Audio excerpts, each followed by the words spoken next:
what I would like you to write down GIS on your page, and then what you do here is to write down your definition of the GIS. And please, I'm not going to write it down because we're going to save some time here. And then what I would like you to do is for the rest of the page is that you're going to draw a number of lines. And I'm just going to show you the macro structure of this, and you can carry on because we need at least 5 of them. And then on the first one, what we're going to do here is to write down from the definition, and that's why I want you to have the definition at the top of your page. Right, the first one that we've got here is our components. You write down your components, and remember, we've got 5 there. And then what we're going to do is from that 5, you're going to mention them here, all 5 of those components.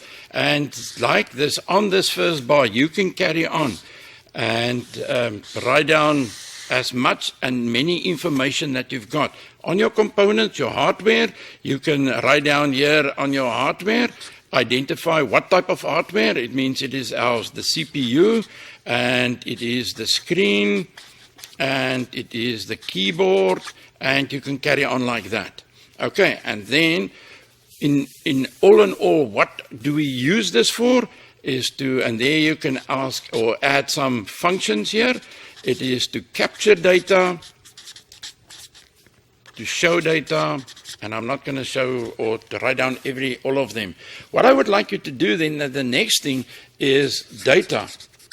And you carry on like this, and here we're going to do something about the functions. And then also after the functions, we're going to have our people. And then the last one is going to be the purpose of the GIS. And it's not necessary for all these lines to run. They can actually be like this and like that, because we're going to treat each and every bar on its own, with the top one being the components and everything that you know about data. And then right at the end, I'm going to show you again that website where you got the link.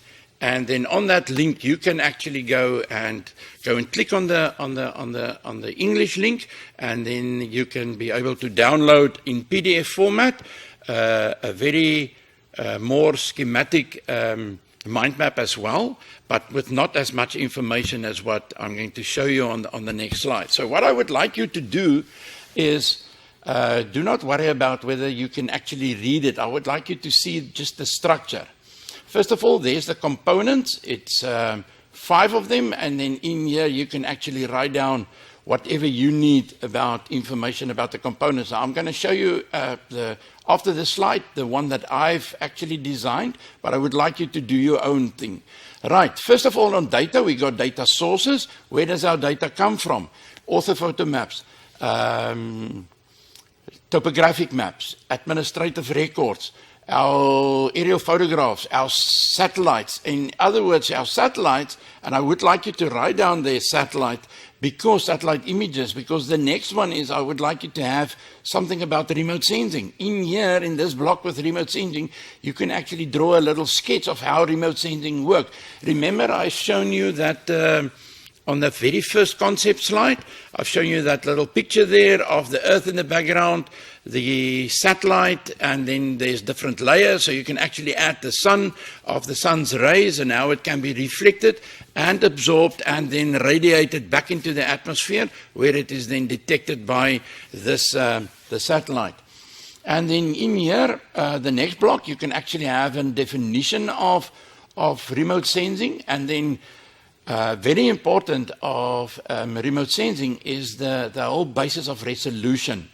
Resolution, we can distinguish here between 2 types, spatial and spectral, right? And then also high resolution and low resolution, and here you can actually also write down all the information about high resolution, like many pixels, very small pixels, sharp and clear image. Low resolution, in that block here, you can write down there very few pixels, large pixels, and then objects not very clear. Right, in our data types, also still on data, we distinguish between spatial and non-spatial. And here in spatial, you can actually go and write down the information that you need about what is spatial data. And then also here, what is non-spatial data, a description.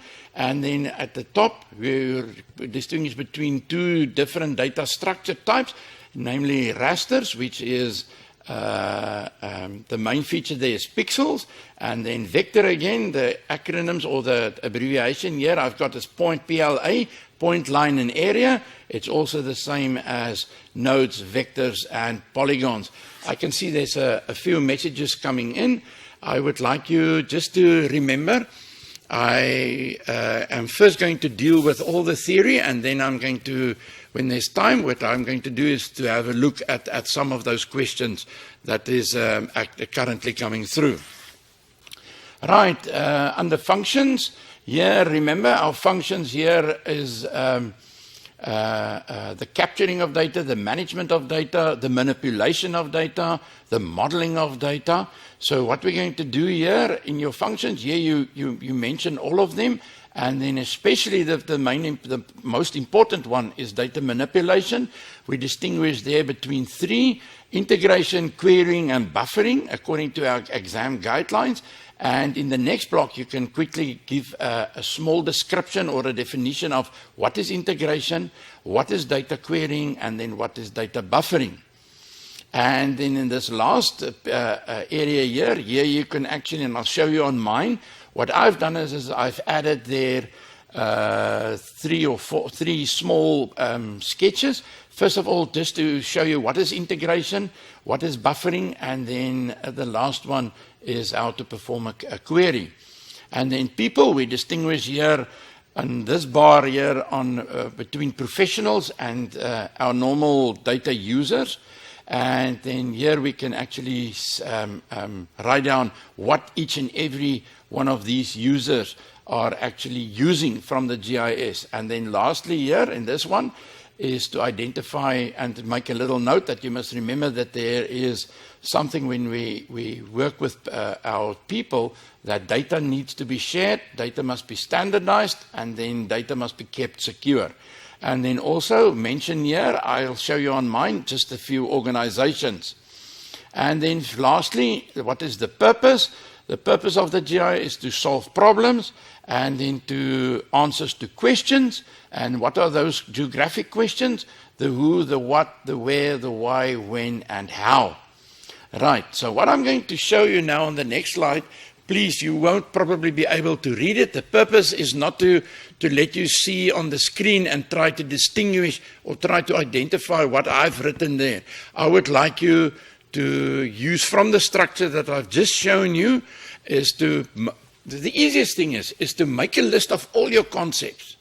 And then on this mind map here, where I've shown you the components, take your list, cut those all those concepts out into single pieces of paper and start stucking them in on your mind map. And then from there on, you can actually add what you need about each and every one. So what I'm going to show you is the one that I've designed here. According to that, it is rather a full slide, but the main purpose here is just to give you an idea.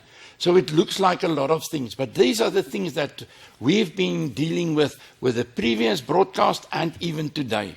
So all this information, if you just learn this, and you also make a copy of, download that from that last website that link that I'm going to give you, is there's a more visible mind map. And if you have these two pieces of paper, your printout mind map and the one that you've constructed, then you've got everything to enable you to actually score good marks in question 4.